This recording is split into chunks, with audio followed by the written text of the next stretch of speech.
Por vezes, o preso, ele não é visto. Ele se sente, por si só, já excluído da relação da própria sociedade, excluído do próprio sistema do Estado como um todo. Isso é muito triste, isso é incompatível com os princípios constitucionais de dignidade, de observação à pessoa humana.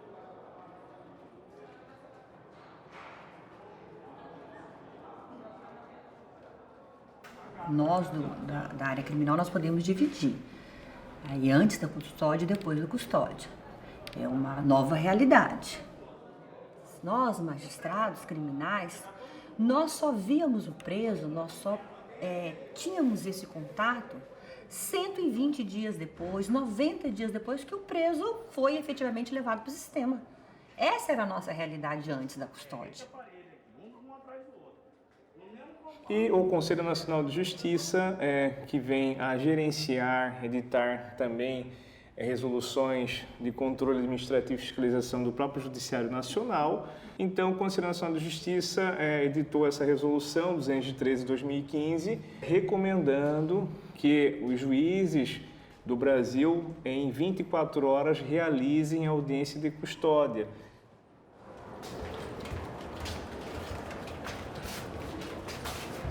Estamos aqui numa audiência de custódia, eu sou Jamil Saudade Campos, juiz de direito. Esta audiência de custódia tem a finalidade de averiguar as circunstâncias de sua prisão até o seu encaminhamento a este juízo, para verificar, inclusive, se a senhora for objeto de tortura ou algum tipo de agressão. A senhora tem o direito ao silêncio, o silêncio não poderá ser interpretado a seu desfavor, mas é a melhor oportunidade que a senhora tem de esclarecer os fatos à justiça. Por gentileza, só para levantar as mãos, nós estamos gravando a audiência, só para ver que a senhora está sem algemas, filiação.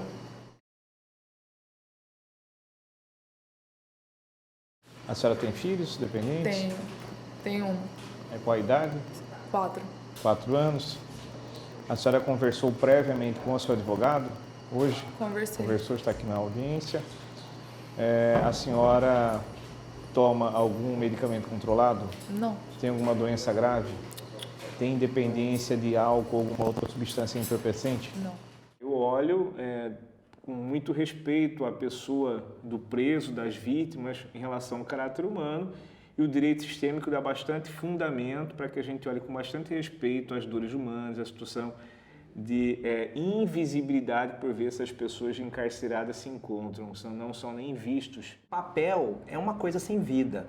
E ali na custódia, no dia a dia, no tete a tete, no olho a olho com a pessoa, você colhe, inclusive, informações dessa pessoa. Tive várias situações em que, se você só olhasse o papel, muitas vezes você ia manter a pessoa presa. E olhando, realizando a audiência de custódia, eu vi que a história não era bem assim. Nós temos que nos aproximar das pessoas, do nosso jurisdicionado, ouvir essas demandas, assistir essas necessidades, sem medo, sem pudor, né?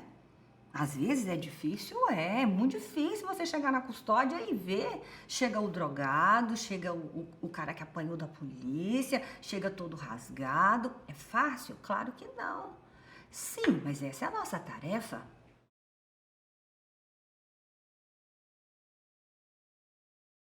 O senhor foi agredido ou torturado? Não? O senhor tem alguma doença grave? Não, senhor. O senhor toma algum medicamento controlado? O senhor tem dependência de álcool ou alguma substância entorpecente? Entorpecente.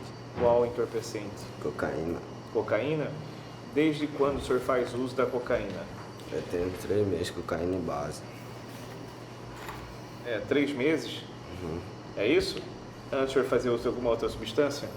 Fumava maconha e cigarro. Maconha? Mais alguma outra antes? Não? O senhor já fez algum tratamento para desintoxicação? Não, eu gostaria de fazer. O senhor já conversou previamente com sua defensora pública? Então, quando você diz, como juiz, como autoridade representando o Estado, aqui num sistema formal, olha, eu sou o juiz e nós estamos aqui numa audiência de custódia, dentre a análise das circunstâncias pelas quais o senhor fora flagrado e encaminhado a este juízo para ver se o senhor foi torturado, agredido, sofreu algum tipo de violência. Eu falo de uma forma simples, que ele está ali para uma audiência de custódia, que eu estou lá para poder verificar tudo que se passou no momento da prisão dele. Falo para ele que ele tem o direito, se ele quiser permanecer em silêncio, que é o direito constitucional, mas que se ele quiser falar, ele pode falar, o momento dele é agora, né, ali para ele estar falando, até para incentivar muitas vezes ele a não ter medo ou vergonha de contar tudo o que aconteceu com ele. Por quê? Porque muitas vezes as pessoas têm medo de contar que foram agredidas, então a gente pergunta como que foi, se ele foi agredido, por quem ele foi agredido. Faz toda a diferença você perguntar, a forma disso ser perguntado, a forma disso ser trazido para o processo. Até porque a questão das agressões, dos maus tratos, está internalizada dentro do próprio preso, né? A própria pessoa que foi presa em flagrante acha que, enfim, aquele esculacho da polícia na rua é normal. A senhora foi agredida ou torturada? Fui. O que aconteceu? Porque eles entraram lá, na hora que eu cheguei em casa, que eles estavam lá dentro, eles queriam que eu desse conta do meu marido. E eles vieram com um tapa, deram praticamente um soco na minha cabeça. Falei, moça, eu tô grávida. Aí que foi a hora que eles não fizeram mais nada. A senhora viu quem que lhe agrediu? Vi. Quem foi? Eu não sei o nome. Ele tava com uma camiseta branca. Não sabe o nome? Não. Como que é a característica dele? Ele é alto e tava com uma pulseira de ouro. Pulseira Eu não sei o nome dele. A cor, assim, cabelo? Branco. Branco? O cabelo dele não é muito preto, é um castanho claro. Idade mais ou menos? Ah, não sei. Não. Nem apelido, nem uma identificação de quem Nenhum. seja. Tá. Que horário que foi isso? Foi por volta das 3h40, 4 horas. Tá. E a senhora está grávida de quantos 2 meses? meses. 2 meses? As primeiras 24 horas, os primeiros momentos da custódia policial são os momentos onde ocorre o maior risco de se ocorrer uma prática de tortura ou de maus tratos, né? Muitas vezes as autoridades policiais podem estar buscando informação, buscando uma confissão, ou mesmo por simplesmente uma vontade, digamos, de punir ou de castigar. Então, é muito importante que haja um momento, um espaço curto de tempo, depois desse ato de prisão, que a pessoa seja apresentada perante uma autoridade, né? Uma autoridade do sistema de justiça criminal. Então, nós deparamos com várias situações. Eu mesmo me deparei com situações em que, por exemplo, policiais, uma pessoa que tinha sido presa, né, um flagranteado, que ele estava com a marca no rosto da botina do policial. E era característica, você olhava, você via que era. E eu notei que ele estava bem machucado. Aí eu cheguei perto dele para olhar, tirei até foto, tudo. Tava a marca certinho do coturno. Se ele me traz notícia de que houve violência ou grave ameaça, eu vou perguntar quem foi, como foi, se ele pode ou não identificar. Se foi policial militar, é da Rotan, é de qual, você sabe qual a viatura, que hora foi o mesmo que te levou até para lavrar o flagrante. Era mais de um, era mais de dois, como foi, que tipo de violência foi, quando ele te bateu, ele queria saber alguma coisa, ele queria alguma informação, ele tinha um objetivo, não tinha objetivo, porque isso está na lei de tortura. Tinha objetivo, não tinha objetivo, certo? Vamos buscar o porquê dessa informação. Nós temos a própria gravação, né, dos possíveis maus tratos, lesões, se eles apresentarem, que podem ser usadas também como prova. O próprio exame de corpo de delito também. Basta que ele, no depoimento dele, identifique quem foi que fez isso, e também nós temos aí o próprio documento, né? O BO, o auto de exame de corpo de delito, o auto de prisão em flagrante, que vem também trazendo os nomes desses policiais responsáveis pela prisão. Com tudo isso, ficou muito mais fácil de identificar tanto os maus tratos como aquele que é o responsável por essas agressões contra os custodiados. Bom dia, Marcos. Tudo bem? Meu nome é Vitor, eu sou médico legista. Aqui é o Instituto Médico Legal, tá? Você foi preso quando? Fui preso ontem. Ontem de tarde. Então tá bom. Aqui nós vamos fazer um exame de corpo, tá? Ver se tem alguma lesão corporal no senhor. E durante a prisão do senhor, bateram no senhor, agrediram o senhor, teve algum tipo de... O Poder Judiciário mato-grossense fez um convênio com o Estado mostrou para o Estado que era mais barato para o Estado montar uma estrutura de custódia. Então nós temos o ML aqui. Então quando o flagranteado chega para a gente, ele já passou pelo exame de corpo de delito. Então a gente já tem ali elementos, se houve agressão, se não houve agressão, qual tipo de agressão, então você já está substanciado ali. Aí juntamente com depois, com as marcas visíveis, com tudo, a gente fotografa e encaminha para a apuração. Meu nome é Karina, sou assistente social, esse aqui é o Renato, psicólogo. Hoje o senhor vai passar pela audiência de custódia, onde o juiz vai verificar se é necessário que o senhor permaneça preso inicialmente para análise desse novo processo que vai ser instaurado, né? Que o senhor foi preso. Os presos, quando chegam, vocês veem que eles passam, inclusive, por exame de corpo de delito, né? Eles passam por uma junta, uma equipe que tem psicólogos, assistentes sociais, uma equipe de saúde que observa assim que o preso chega para a audiência de custódia.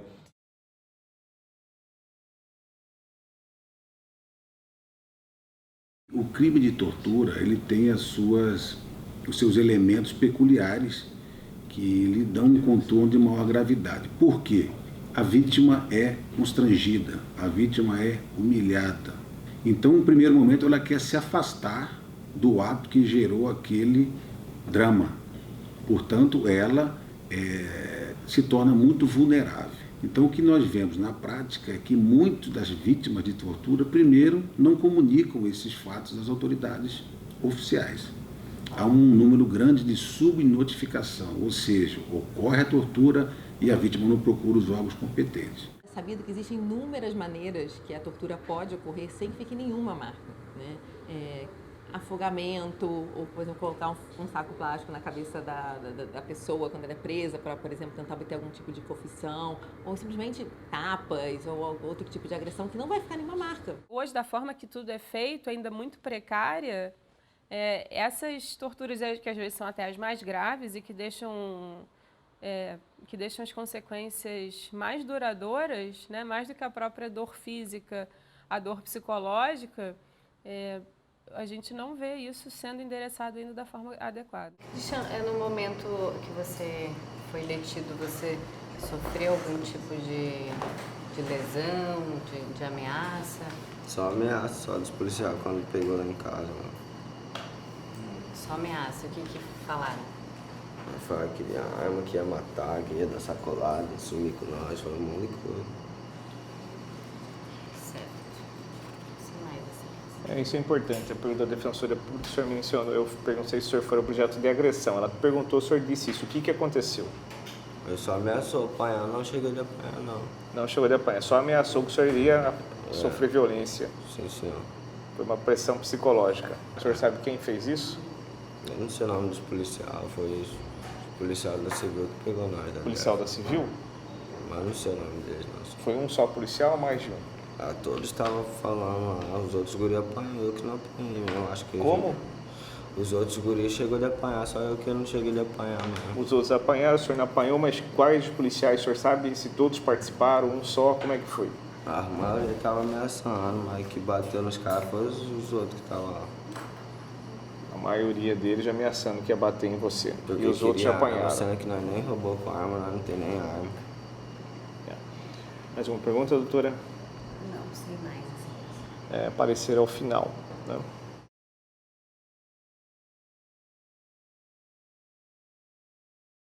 Todo ser humano flagrado e se for objeto de tortura tem o direito de identificar quem foi o agressor. Isso é o mínimo que se espera de um Estado democrático de direito, né? Que não seja um Estado tortura. Por vezes os flagrados não sabem identificar quem foram os agentes de polícia que os agrediram, né? Alguns falam que alguns agiram encapuçados ou não podiam olhar para a fisionomia, né? Então que sejam transparentes essas operações da polícia de cumprimento de flagrante ou das comunicações 190 para a preservação da própria instituição e porque nós temos que demonstrar que a Constituição Federal, que a República do Brasil e seus princípios, o maior da dignidade da pessoa humana, estão sendo observados com muito respeito, com muita seriedade e responsabilidade pelos agentes de polícia e pelo Estado juiz especialmente. Que infelizmente, nós ainda somos fadados àquela cultura da violência, da tortura, de que só consegue informações se torturar, que só consegue informações se tiver usar de violência. E aí a gente chega a uma conclusão de que isso não é possível, de que isso não pode ser feito. Ou alguém que faz magistratura criminal em sã consciência vai dizer que não tem violência policial. Meu Deus! Já chegou pra mim preso acabado, arrebentado, com mandado de prisão que eu dei. Isso já me aconteceu mais de uma vez, certo? Então, é claro que isso tem que ter limite. A gente precisa, sim, dispor de freios para isso tudo. E a audiência de custódia é isso. Bateram demais em nós, né? E quando chegaram lá... Como que foi? Quem que bateu? Qual polícia? Como que foi? Os caras da DERF. Já chegaram lá, já socando o pé no portão, na porta e invadindo. Já socou no chão também, dando bico na cara da gente, no rosto. Onde que machucou o senhor? Só a câmera mesmo, e é algema naquele... mostra aí para aparecer aqui na câmera onde que foi. Aqui, ó. Braço, deu para ver. E no onde do rosto? No rosto. Aí colocou nós tudo deitado, né? Tudo deitado no chão, um na sala, outro no quarto e outro no quarto. Cada um num lugar. E tava batendo, querendo arma, querendo um carro, e não tinha arma, não tinha carro. E o senhor sabe quem é que agrediu o senhor?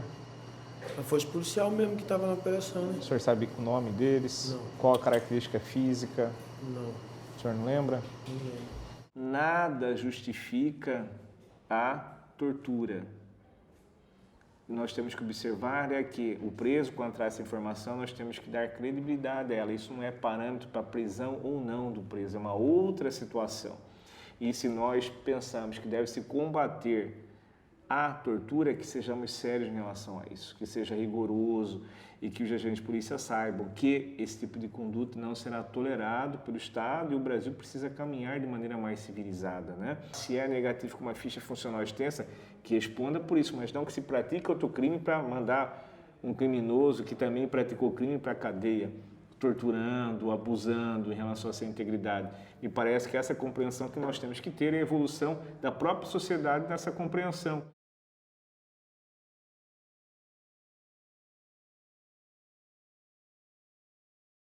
Tem situações que muitas vezes já está gritante, por exemplo, igual aquela situação do coturno no rosto da pessoa.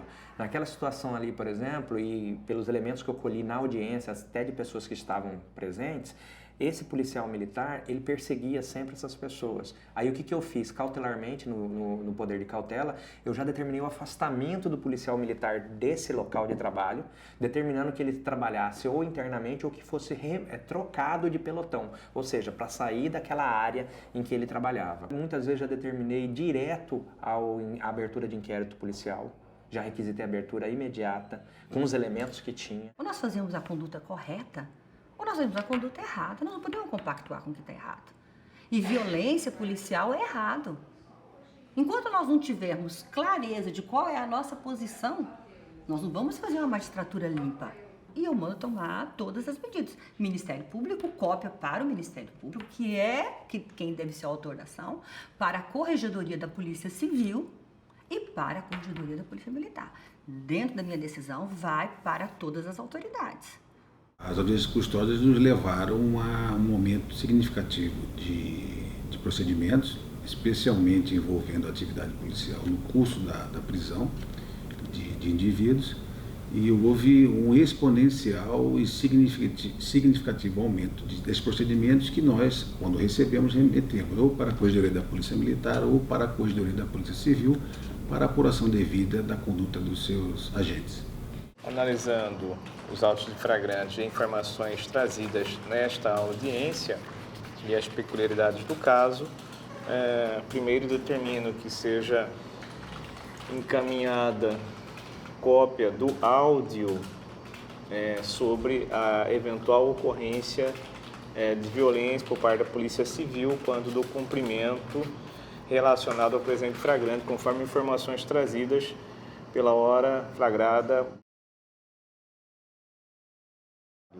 da Corregedoria da Polícia Civil com áudio da audiência, constando no termo também.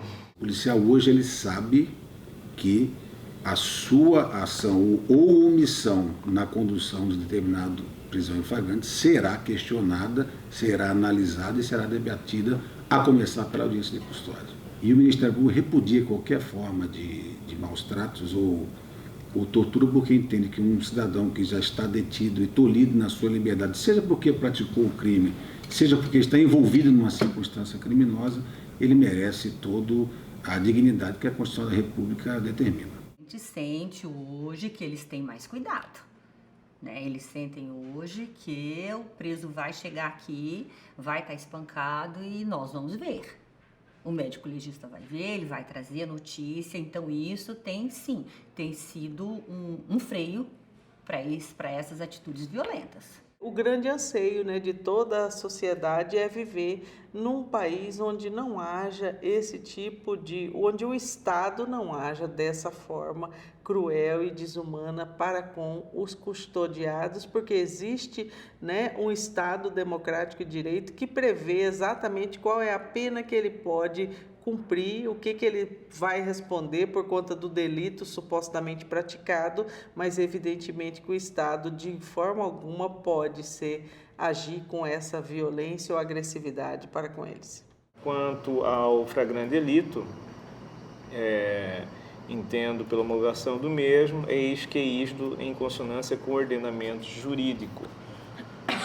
Quanto à segregação da flagrada e as especificidades da situação em concreto,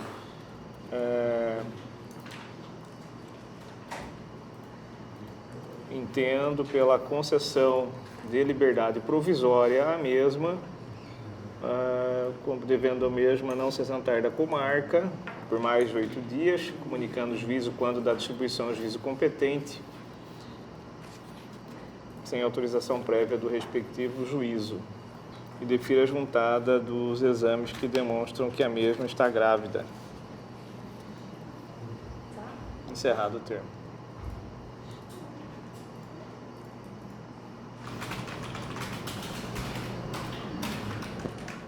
E a importância de se olhar para essas mulheres de uma forma especial, que não é apenas o direito delas, mas também o direito das crianças, né, que deve ser resguardado.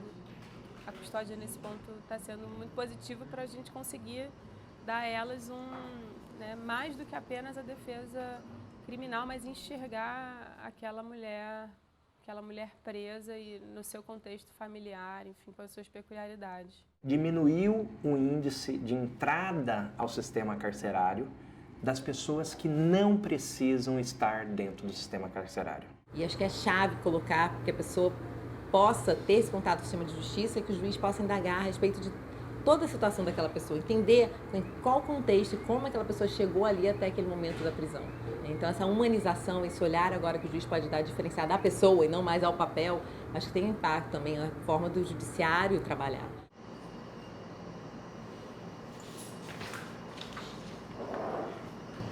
A senhora foi colocada em liberdade.